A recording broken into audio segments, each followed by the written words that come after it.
Let me show you behind the curtain of the regional ministry. Welcome to the office at Westmount. We've created this into a little studio so I can do the films, videos that we do for church. I film all of it in front of a green screen. Makes it more versatile that way. Green screen, of course, needs to be properly lit, so we've got lights and all of that. One of the challenges for filming here has been the issue of sound.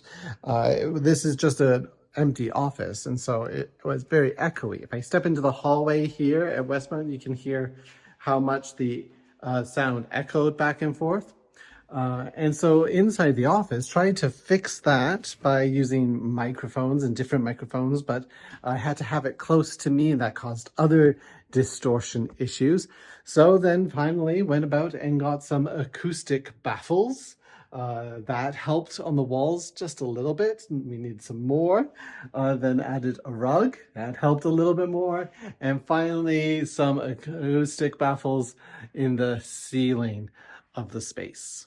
To film, I do all the filming off of my phone, and I just clip it to my stand here. There's a app I use for teleprompter. I use CapCut, and the sermon and everything else, everything I say is literally on that teleprompter.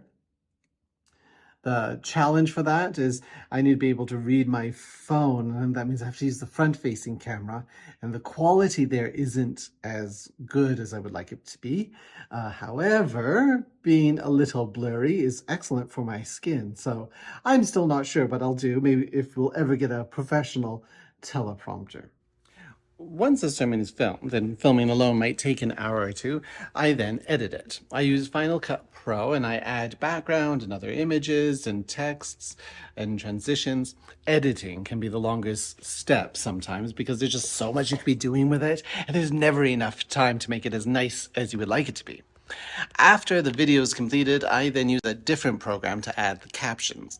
Captions are auto-generated by the computer. It would take me an entire day to do it myself.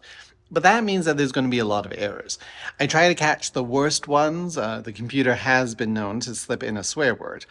But if I think you can probably guess what I mean, then I ignore a wrong word or misspelling. Now that irks me. I don't like not having things perfect. But we work with what we have. This then gets uploaded to YouTube, which is embedded in the PowerPoint slides. In the regional ministry, we're just at the beginning stages of trying to figure out how to best do this, how to get more efficient and effective, what does and doesn't work for you and for me. It's a journey, an experiment that I'm excited to be doing with you. So thank you for your patience and encouragement, and keep praying for the work we will do together. One more thing I forgot to add. Oh, I'm in Sylvan Lake now, by the way. I could do with some help. What I need help with most is getting the sermons done with enough time to still do the editing. I work best with hard deadlines. Time constraints help to muzzle the inner perfectionist. And it would be really helpful to have a small group that would meet with me weekly as I prepare the sermon. It would be based on the lectionary readings about 2 weeks ahead of time, and it would be held on Zoom.